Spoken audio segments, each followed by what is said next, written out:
La chronique culture avec Sylvia Garcia.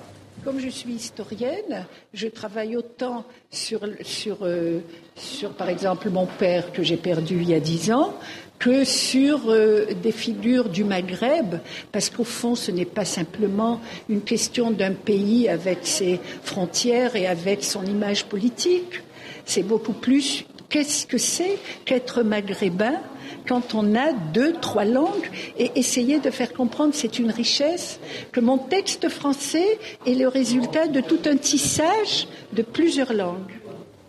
Bonsoir Sylvia, c'est une voix importante du Maghreb qu'on vient d'entendre et qui s'est éteinte. C'était la réaction d'Assia Djebar, l'écrivaine, lors de son entrée à l'Académie française en juin 2005. Oui, grande voix de dialogue des cultures et de l'émancipation des femmes musulmanes, figure majeure de la littérature maghrébine d'expression française.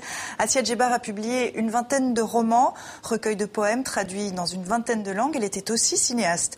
En 99, elle est élue à l'Académie royale de langue et de littérature française de Belgique. Puis en juin 2005, vous le disiez, elle devient la première personnalité du Maghreb élue à l'Académie française.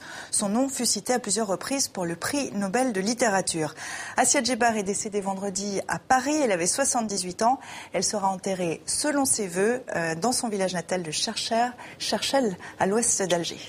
Et Sylvia, c'est décidément une triste journée pour la littérature. Un décès également de l'écrivain sud-africain André Brink. Oui, il était lundi encore en Belgique. L'université catholique de Louvain le faisait docteur honoris causa pour son engagement contre l'apartheid.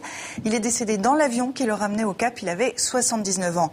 André Brink écrivait en anglais et en afrikaans. Il était l'ami de Nelson Mandela, un infatigable défenseur des droits de l'homme. Cet humaniste hypersensible aura marqué littérairement et politiquement des générations entières. Son roman « Au plus noir de la nuit », paru en 1973, fut le premier ouvrage banni par le gouvernement de l'apartheid. En 1979, il publie Une saison blanche et sèche qui recevra notamment le prix Médicis étranger. André Brink, passionné par l'histoire tourmentée de son pays. Écoutez cette archive datant de mai 2006.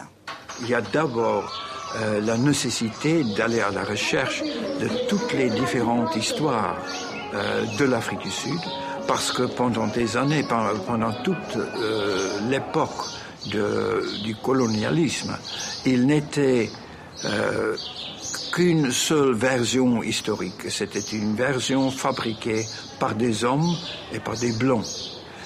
Et c'était seulement à partir des changements politiques et sociaux qui sont arrivés en Afrique du Sud qu'on a commencé à rechercher toutes les différentes histoires, les histoires de tous les différents peuples, de toutes les différentes cultures. Donc, non pas seulement de la culture blanche et la culture noire, mais parmi les blanches, la culture africanaire, la culture anglaise, la culture portugaise, la culture grecque. Et au sein des Noirs, il y a des Zoulous, il y a des Xhosa, il y a des Soto, il y a des Banda, il y en a tout. Et chacun a sa propre histoire. Une exposition maintenant, Sylvia, pour fêter les 300 ans de l'Opéra Comique. Le Centre national du costume de scène en France a sorti de ses réserves une centaine de ses plus belles pièces. C'est un hommage à cet art d'origine populaire né dans les foires du XVIIIe siècle, l'Opéra Comique et ses trésors. Reportage Pascal Achard et Martin Van den Bosch.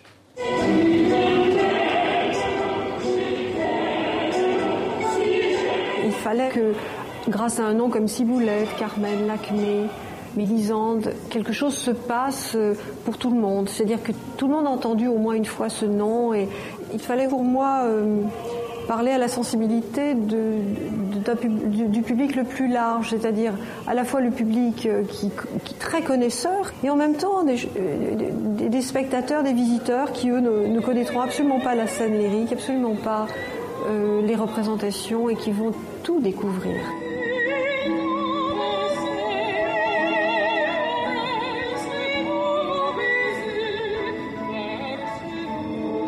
L'Opéra Comique n'a jamais cessé d'être un lieu où on pouvait se faire rencontrer l'ancien et le nouveau dans un dialogue très fructueux. C'est un lieu qui a, pendant ces 3 siècles d'existence, en permanence programmé sur la scène au cours d'une même semaine des ouvrages du patrimoine musical qui pouvaient être déjà anciens et des ouvrages tout neufs qui venaient d'être composés par de jeunes compositeurs, interprétés par de tout jeunes chanteurs.